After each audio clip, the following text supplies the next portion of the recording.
If you're anything like me, you find the history of fences and fencing a fascinating snapshot into both the history and the people behind the management of our land.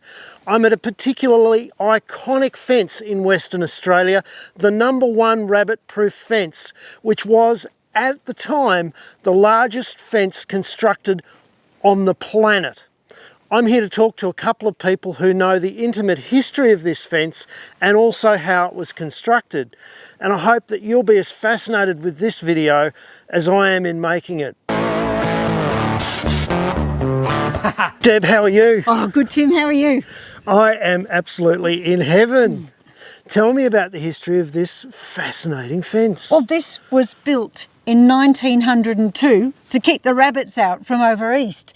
The rabbits were brought in for hunting by the early explorers or by the early pioneers in the eastern states, and they bred and bred and bred, and the people in the east saw just how much damage they did for agriculture. The West Australians sent a bloke out, and he came back in 1896 with a recommendation: build a fence. So they held a royal commission, and it took about 6 years for them to start building the fence. So the government acted really fast on today's standards. Yeah, actually it was lightning fast on today's standards, absolutely. So 6 years later, construction started? Construction started, so they're building this massive fence that goes from east of Esperance right the length of Western Australia up to near Port Hedland.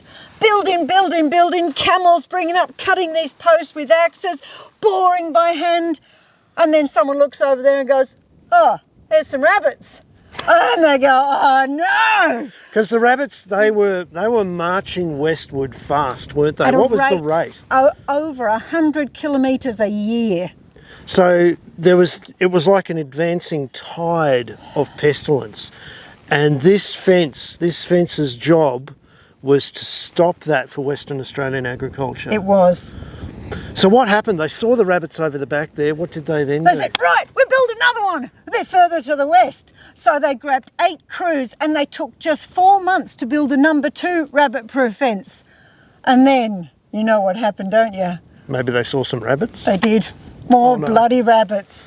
So they go, oh, crikey, these ones had come in from the north. Yep. So they thought, right, we'll build the #3 fence across the north. That'll stop them. And they built the #3 fence, starting in about 1906, I think. #3 fence goes across, rabbits. Amazing. So at the end of that, they had over 3,200 kilometres of rabbit-proof fencing and plenty of rabbits. And it's all one fence, isn't it? It's all one section. Yes, all one fence. And this is an original post. How can you tell that they're original posts? See, they've got like a point at the top, and you can see them down the length of the fence. And they've been cut by an axe. So hand cut out of mulga from the bush. Yep. Hand dug holes, tamped. Yep. And augered holes. Yep. That is just an amazing amount of work. And they would have done it in 47 degrees. Just to top everything off. I suppose back in the day, the cost of fencing equipment was greater than the cost of labour, so the labour involved didn't really matter as much. Yep, that's it. But I just can't imagine what it would have been like to work out here in the blazing sun, cutting down trees, putting posts in the ground, twitching wires on. And if you have an accident, you just die because you can't get help. It's just, they were tough back then. They were really tough. Hell of a thing. Yep. Now, your husband, Ash, he's actually been more recently involved in the rabbit-proof fence and its upgrade. It's still being used. This was Australia's possibly first exclusion fence, and it's still being used as an exclusion fence to this day. Well, when they realised that it wasn't keeping the rabbits out, the landholders said, yeah, but hang on a second, we can keep dingoes out if we just put a couple of strands of barbed wire on the top. So in 1911, this was transformed from a rabbit not-so-proof fence into a pretty dingo-proof fence. Just with the addition of two barbed wires? To stop the dingoes jumping over the top. They couldn't burrow underneath because you can see the fence had been buried into the ground because the rabbits would burrow under. Yep. So the dingoes couldn't go underneath, and this really did put them off jumping over the top of the fence. And in about the 60s, the government said, Oh, we've had enough of these fences. We can't afford to maintain them anymore. We're just going to let them all go. But the local landholders in this area knew how valuable they were as defence against dingoes, and so they formed a group called the Murchison Regional Vermin Council in 1964, and they took over the maintenance of this fence, and that group continues today. And you and Ash have been part of that group? We have. Well, Ashley certainly has been heavily involved in the Murchison Regional Vermin Fence, so much so that I was forced to write my thesis on it.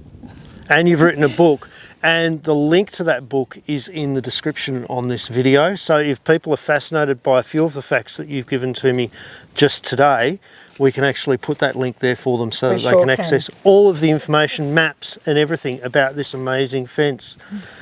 Let's go and have a chat to Ash and find out about the upgrade of this fence and how it's still being used. Excellent. Ash, how you going, mate? Hiya, Tim. Good to see you. Absolutely. What a fantastic bit of kit this fence is. Now, you have been the coordinator of the rebuild of this fence. That's correct. I was the field coordinator, so I did all the out and about work. So you have an understanding of not only the old fence, but also the new fence that we're going to go and have a look at in a minute. One would hope. Can you take us through a couple of the key features of this fence? I'll grab the camera and we'll just get you to explain. This is a wonderful old post. You reckon this is about 120 years old? Something like that. That's definitely one of the original posts from the original build in 1902. So, or thereabouts. It started in 1902, so it was shortly after that. Well, I'll go and grab that camera over there, Deb, I reckon, and we'll throw Ash into the main frame and get him to explain everything that's going on with this post. What do you reckon, mate? Let's do it. Okay, so features of this actual fence is the netting, for a start, is quite heavily galvanised netting. It's buried into the ground, and it's buried about 8 inches or 200 mil deep into the ground. And just imagine somehow in the back of your mind digging a trench through coffee rock or even harder ground 3,000 kilometres long to bury the netting, to bury the foot netting to stop the rabbits digging under. But the quality of this netting is such that after over 120 years it's still not rusted off. Now, some places there's higher salt quantity in the soil and it has rusted off, but this particular point is still intact, and the netting itself is actually in reasonably good shape. The poor old post, he's seen better days, but it's still standing, and we'll have a look at something a bit higher up. So what we're looking at here, and it's something that interests me greatly, is the way that they've fastened the wires onto the post. We call this pinning, where you bend the end of the wire back on itself, this bit's sticking straight out, you shove it through the hole in the post, there would have been a hole through here, and then bend it around the post and tie it back on itself. Now, just a bit of something interesting is that here you can actually see the old wire that they used was a lot lighter gauge. So this is the original plain wire, black, no galvanising on it, and that would have been pinned around the other side of the post and tied off with a lot lighter wire.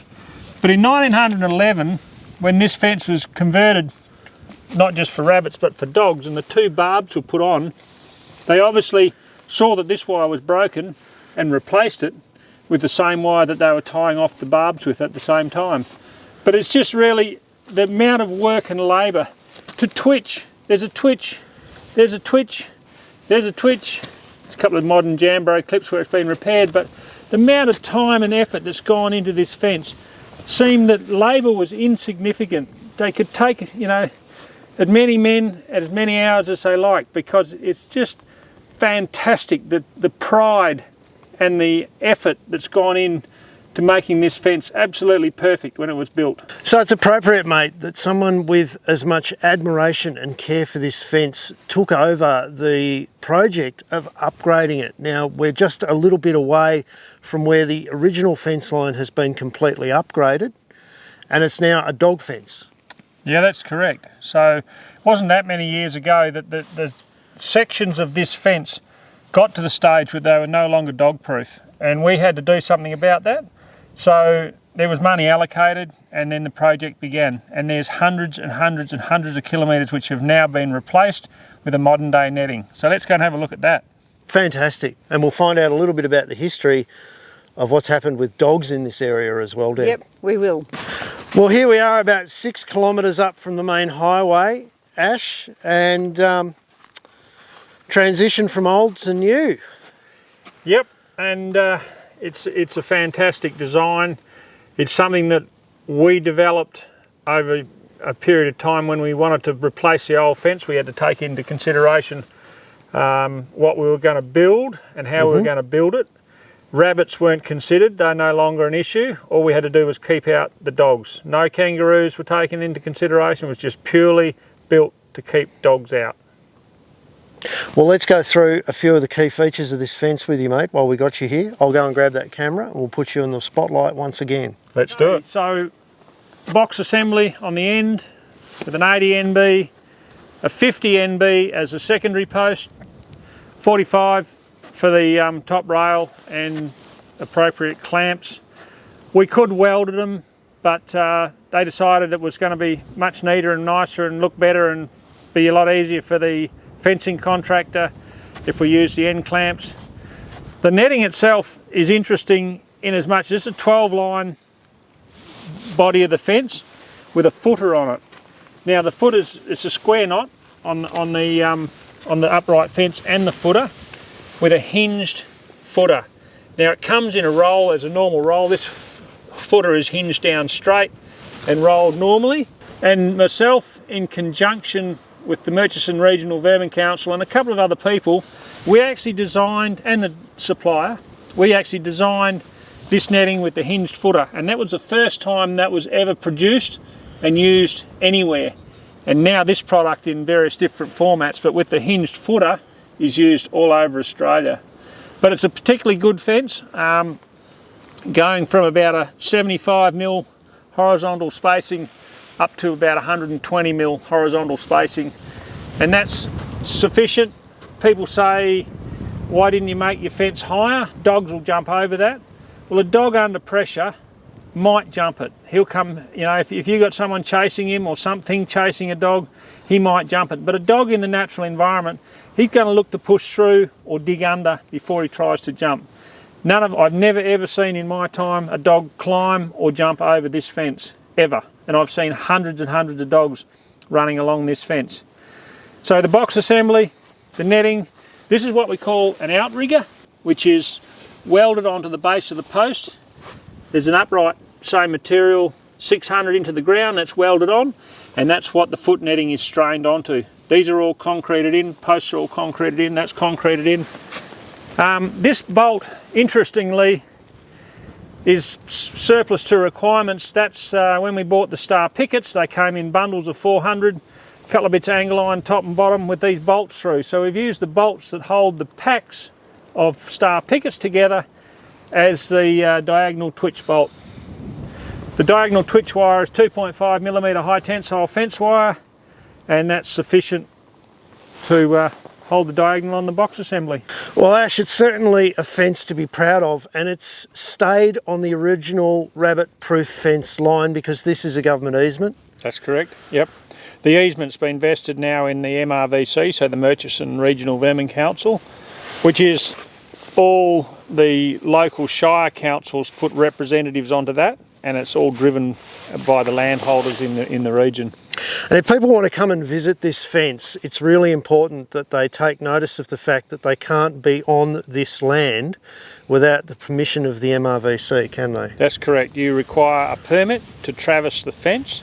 If you're a landholder like we are, we can drive up and down the fence for maintenance and mustering and our normal day-to-day operations of our business, but anyone else does require a permit, and there is a penalty of several $1,000s, I believe, if you are caught traversing this fence without permission. So if you're wanting to come and have a look at this fence, and I couldn't blame you at all for wanting to come and have a look at this fence, it is iconic. Make sure you do the right thing, and a few weeks before your trip or a few months before your trip, get onto the MRVC. I'm sure that if you have the right intent and good intentions and you look after the place, that you'll be well received. Deb, dogs. This fence is still active, it's still needed, it's still very much necessary, and we have to look after it. Dogs are a big problem in this area, aren't they? They certainly are, Tim, and they never used to be. So when I first married Ashley and moved to Mount Magnet just a bit over 30 years ago, dogs were not a problem. We happily ran sheep within the confines of the dog-proof fence and didn't have any problems. But then in the early 2000s, we started noticing signs of dogs, and we talked to our neighbours further east, and they would tell us about the dog problems that they were having, and we could see that the dog front was approaching our land. You were teaching your children on School of the Air, and you're also working in a local school as you're a teacher. And you were hearing from all of the outlying communities that the dogs are here, the dogs are here, the dogs are here. Now, what did that mean for those families when they were saying those immortal words of the dogs are here? Well, first of all, you think that you can beat them. You think that if you build a fence, bait, shoot, trap, and look after your small livestock, you think you've got a chance of defeating the dogs. So everyone at that stage was very worried, but also ready to fight. Yep. Yep. Fast forward 10 years, fast forward a decade. Fast forward a decade, well, we sold all our sheep. Yep. And so did a lot of other stations Yep. as well. How many stations used to run sheep in your area? Everybody. There was dozens of sheep stations just in our immediate area, with families running them and a really close-knit community all working together to produce beautiful merino wool and low residue meat, and it was a fantastic time for us. How many stations run sheep now? None, not one. And some of those stations went to the wall financially in the loss of their sheep. It takes a great deal of money to switch over from sheep to cattle. You've got to redo all of your fencing, Ash. Yep. Got to redo all of your yards and your handling equipment. Yep. Then you've got to buy the stock, and then you've got to figure out how to run them, Deb. Yeah. Now, you guys made that change, and you guys were able to weather that storm because you had lots of off-farm income opportunities, because you're quite entrepreneurial, and you found opportunities where others couldn't find them, Ash. Yeah, absolutely. But for a lot of people, dogs are still a concern, even with cattle. Yeah, we know that dogs do have an effect on the calves. We've actually got a video of a dog chasing a calf, and I'll show you that video later on, Tim. So we know that calves come in sometimes with dog bites around their back end, or their ears torn because of a dog, or their tail missing. And they're the ones that survive. Yes, yes. So the little newborn calves, they've got no hope. Now, people say that dogs belong in this environment. They've been in Australia for about 3,500 to 4,000 years, I believe. That's correct. And if they were in their original very, very low numbers in this environment, we could probably tolerate them. But the fact that now there's an abundance of food and water for the dogs, their population has to be kept under control. Now, you're also an environmental scientist. You have a master's in environmental science. What's the effect of dogs on the native populations? People talk about dogs keeping kangaroos under control as a positive, but there's lots of other native animals in the environment. What's the effect on them? We know that from exploring the contents of a dead dog's stomach, we know that they eat the little beetles in the environment, lizards, they have a massive lizard diet, and the little hopping marsupials like the coultars or the betongs or the dunnarts, they love them as well. So of course a kangaroo is a very nice diet for a wild dog or a dingo, but if they can't find a kangaroo, they will eat whatever they can find, and it often does involve those very endangered animals that we're trying to preserve.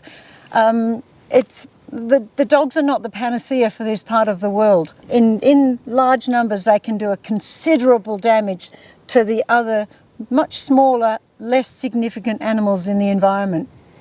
So Ash, it's paramount that the community and organisations like the MRVC continue to invest time and effort in maintaining what was probably one of the first exclusion fences in the world, and what was once the longest fence in the world, because it's still very necessary to this day, even for the native populations of animals.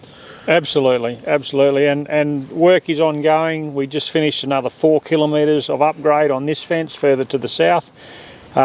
Since this fence and the dog problem became an issue in our area, we've tried to build more dog fences, or we have built more dog fences, and the Murchison Regional Vermin Cell is now a fully enclosed dog-proof area that at one point in time we were hoping that we could reintroduce small stock back into. Well, I hope you have continued success in looking after this fence, mate, and being, as all good farmers are and as all rangeland pastoralists are, great custodians of the rangeland. Thanks, Tim. Thank you very much. Thanks, Tim.